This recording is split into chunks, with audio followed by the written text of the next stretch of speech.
So Joe, you're in your office. Show me around a little bit. Tell me what's going on there. This is where I teach my trumpet students. This is where I write my music. This is where I book all the gigs in the back.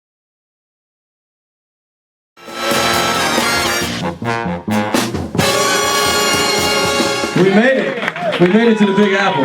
We've been walking for days, but we made it. I hear music when I look at you. When I was a kid, just briefly, I can tell you that I didn't want to play the trumpet. I mean, I had to pick an instrument, and I chose the trumpet because my grandfather played, but I wanted to be a professional hockey player. That's what I wanted to do. I'm from New York City, but I really grew up in Buffalo, New York, where hockey is very prevalent, and I played hockey. You still have your teeth now, though, so you made the right. There you go. I still got it. My nose isn't that crooked, a little bit. But I remember specifically in middle school, my band director brought in a trumpet player named Alan Vizzuti. And he was our special guest artist in the band. We had to go to the rehearsal and then go to the concert. And we were going to perform, and he was our guest artist, and we had to play a couple songs to back him up. And I remember being very upset because I had to miss a very important hockey game to do this. And I complained to my parents for weeks leading up to it. And they said, no, you have to go do this concert.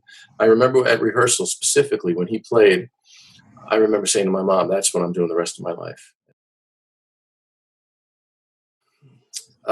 Now, I'm a little older.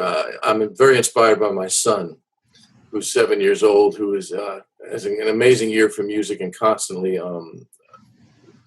pushing me to do better, asking me to sing and play different songs in different intervals, actually, when we're practicing. Prior to my son being born, and still now, I'm inspired by people. I'm inspired by our fans that come out and hear us. I'm really inspired by life's lessons. Seeing how the young generation reacts to the music when we do perform it. We played a concert the other night for 60 kids, 60 middle school and high school kids. And I remember introducing the song "In the Mood." We played "In the Mood," one of Glenn Miller's biggest hits, probably from 1941 or two. I could be off on those dates, but right in that ballpark. And none of them had ever even heard the song. Now, of course, why should they, right? I mean, there's no reason to hear that song, but it was the Bruno Mars of the 1940s, or any big huge pop star that you can name now, the Beyonce, whatever. That's what this was back then. To me, it's second nature. I certainly wasn't around back then, but that music is to me it's part of my life. But these youngsters have never been exposed to it.